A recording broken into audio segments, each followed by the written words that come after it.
Hello friends, எல்லோரும் எப்படி இருக்கீங்க? Welcome to Varni food channel. இன்றைக்கி நம்ம இந்த வீடியோவில் நெத்திலி கருவாடு ஃப்ரை எப்படி பண்ணுறதுன்னு பார்க்கலாம். கருவாடு வெரைட்டிலேயே நெத்திலி கருவாடு ஃப்ரை வந்து ரொம்ப சூப்பராக இருக்கும். நல்லா முறுமுறுன்னு பண்ணலாம்.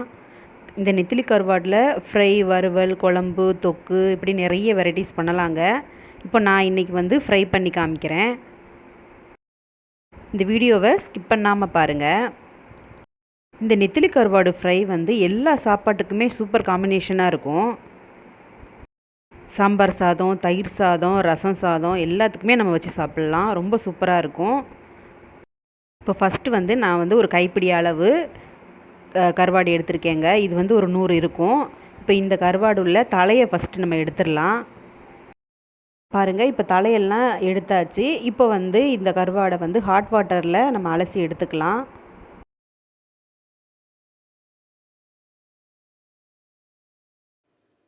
இந்த மாதிரி ஹாட் வாட்டரில் நம்ம அலசி எடுக்கிறப்ப கருவாட்டில் உள்ள தூசு, மண், அந்த கருவாட்டில் மேலே இருக்கிற தோலில் இருக்கிற அந்த மண் எல்லாமே வந்துடும்.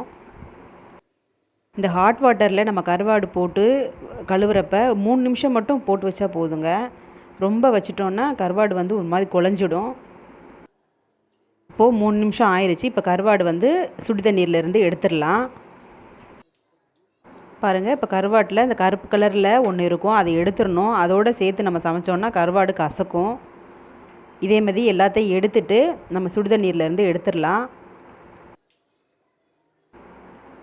பாருங்கள், இப்போ எல்லாத்தையும் எடுத்தாச்சு. இப்போ பாருங்கள், தண்ணியில் எவ்வளோ தூசு மண்ணெல்லாம் இருக்குது பாருங்கள். இப்போது நம்ம எடுத்து வச்ச கருவாட்டை திருப்பியும் 2-3 தடவை பச்சை தண்ணியில் நல்லா வாஷ் பண்ணி எடுத்து வச்சுக்கணும். நம்ம ஹாட் வாட்டரில் வாஷ் பண்ணி எடுக்கிறப்ப கருவாட்டில் உள்ள ஸ்மெல் வந்து கொஞ்சம் கம்மியாகுங்க. இப்போது கருவாடு நல்லா நீட்டாக க்ளீன் பண்ணி எடுத்து வச்சாச்சு. இப்போ அடுத்து ஒரு கடாயில் எண்ணெய் 2 டேபிள் ஸ்பூன் எண்ணெய் சேர்த்துக்கலாம். நல்லெண்ணெய் சேர்த்துக்கோங்க. எண்ணெய் சூடானதும் 1 ஸ்பூன் கடுகு, 1 ஸ்பூன் உளுந்தம்பருப்பு சேர்த்துக்கலாம். கொஞ்சமாக கருவேப்பிலை சேர்த்துக்கலாம். ஃப்ரை பண்ணிவிடுங்க. பொரிஞ்சு வந்ததும் நம்ம சின்ன வெங்காயம் நான் சேர்த்து பண்ண போகிறேங்க. இந்த கருவாடு ஃப்ரைக்கு சின்ன வெங்காயம் ஒரு 20 சின்ன வெங்காயம் பொடியாக கட் பண்ணி சேர்த்துருக்கேன். நீங்கள் பெரிய வெங்காயம் இருந்தால் பெரிய வெங்காயம் கூட சேர்த்துக்கோங்க. இதை வந்து நல்லா டீப் ஃப்ரை பண்ணணும். இந்த வெங்காயத்தை நல்லா வதக்கிட்டு நல்லா கோல்டன் ப்ரௌனில் வந்ததும் ஒரே ஒரு தக்காளி மட்டும் பொடியாக கட் பண்ணி சேர்த்துக்கலாம். இந்த வெங்காயம், தக்காளி எல்லாமே நல்லா வதக்கி விட்டுறணுங்க. தக்காளி எல்லாம் நல்லா கனிஞ்ச தக்காளியாக இருந்துச்சுன்னா சேர்த்துக்கோங்க, ஈஸியாக வதங்கிடும். இப்போ பாருங்கள், நல்லா தக்காளி, வெங்காயம் நல்லா வதங்கிருச்சு. இப்போ இந்த ஸ்டேஜில் நம்ம 1 ஸ்பூன் குழம்பு மிளகாய் தூள், 1/2 ஸ்பூன் மல்லி பவுடர், தேவையான அளவு உப்பு, 1/2 ஸ்பூன் மஞ்சள் பொடி சேர்த்துக்கலாம். உப்பு மட்டும் ஏற்கனவே கருவாடில் கொஞ்சம் உப்பு இருக்கும், அதனால் நீங்கள் உப்பு டேஸ்ட் பார்த்து சேர்த்துக்கோங்க. இப்போ இது எல்லாத்தையும் சேர்த்துட்டு பச்சை வாசனை போகிற வரைக்கும் நல்லா வதக்கி விட்டுக்கலாம். அடுத்ததாக இந்த ஸ்டேஜில் நம்ம ஏற்கனவே கழுவி எடுத்து வச்ச கருவாடை இதில் சேர்த்துக்கலாம். கருவாடை சேர்த்துட்டு நம்ம கிளறப்ப கொஞ்சம் மெதுவாக கிளறி விடணும்.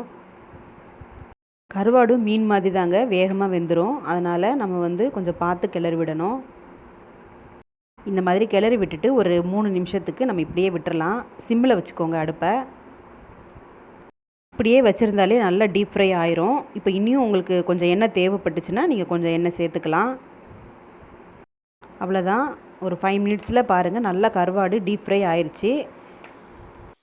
இந்த மெத்தடில் நீங்கள் கருவாடு ஃப்ரை பண்ணி பாருங்கள், ரொம்ப சூப்பராக இருக்கும். இதே இதில் உங்களுக்கு கிரேவி மாதிரி வேணும்னா இதுலேயே கொஞ்சம் தண்ணி சேர்த்துட்டு கலந்து விட்டுக்கோங்க. அவ்வளோதாங்க, மொறுன்னு நெத்திலி கருவாடு ஃப்ரை எப்படி பண்ணுறதுன்னு பார்த்தாச்சு.